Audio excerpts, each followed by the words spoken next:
pas, le petit Freccia. Mes ouvrages ont peu de mérite. Je sais mieux aimer les arts que je ne sais les exercer. Vous avez, il me semble, un cadre dans les mains. C'est une esquisse bien pauvre d'un rêve magnifique. Vous faites le portrait de vos rêves. Je ferai poser pour vous quelques-uns des miens. Réaliser des rêves, voilà la vie du peintre. Les plus grands ont représenté les leurs dans toute leur force et sans y rien changer, leur imagination était un arbre plein de sève. Hélas, les rêves des artistes médiocres sont des plantes difficiles à nourrir et qu'on arrose de larmes bien amères.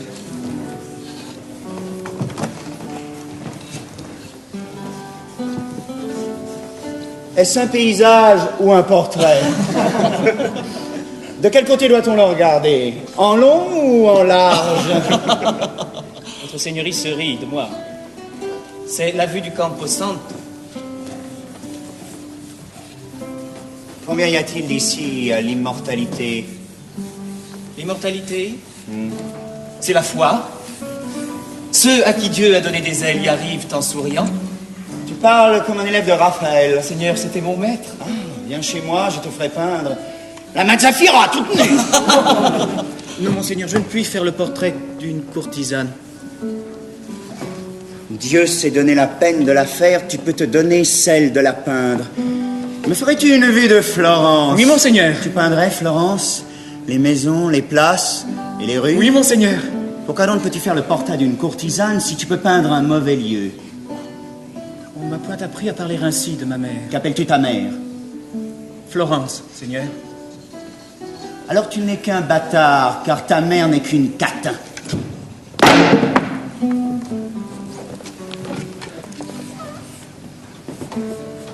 L'art, cette fleur divine, a quelquefois besoin du fumier pour engraisser le sol et le féconder. Comment entends-tu ceci? Les nations paisibles et heureuses ont quelquefois brûlé d'une clarté pure mais faible. Ah, c'est-à-dire qu'un peuple malheureux fait les grands artistes. Je me ferais volontiers l'alchimiste de ton alambic. Les larmes des peuples y retombent en perles. Par la mort du diable, tu me plais. Les nations peuvent se désoler, les familles mourir de misère.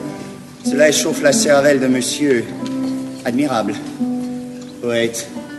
Comment arranges-tu tout cela avec ta piété? La poésie est la plus douce des souffrances.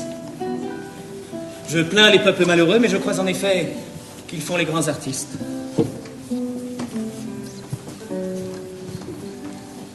Es-tu républicain? Aimes-tu les princes?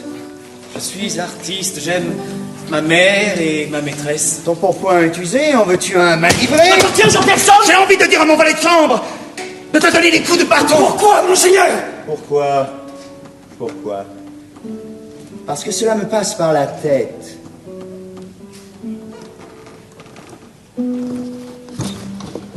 Es-tu boiteux de naissance ou par accident? Je ne suis pas boiteux. Tu es boiteux ou tu es fou? Pourquoi? Si tu n'étais pas boiteux, comment resterais-tu, à moins d'être fou, dans une ville où, en l'honneur de tes idées de liberté, le premier valet de chambre d'un Médicis peut t'assommer sans qu'on y trouve à redire? J'aime ma mère, Florence. C'est pourquoi je reste chez elle. Je sais qu'un citoyen peut être assassiné en plein jour et en pleine rue selon le caprice de ceux qui la gouvernent. C'est pourquoi je porte ce stylet à ma ceinture.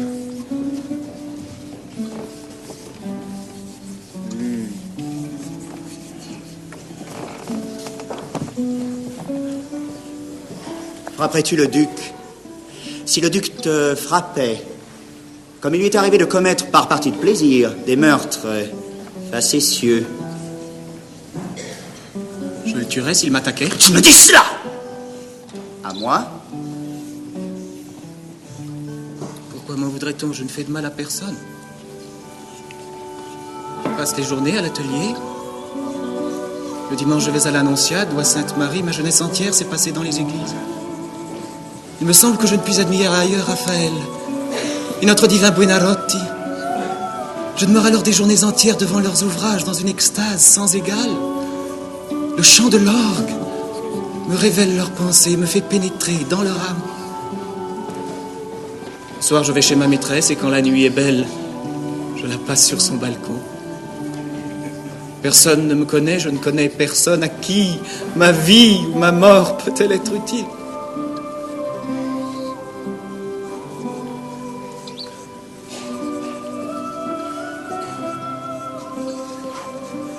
Viens demain à mon palais, je veux te faire faire un tableau d'importance pour le jour de mes noces.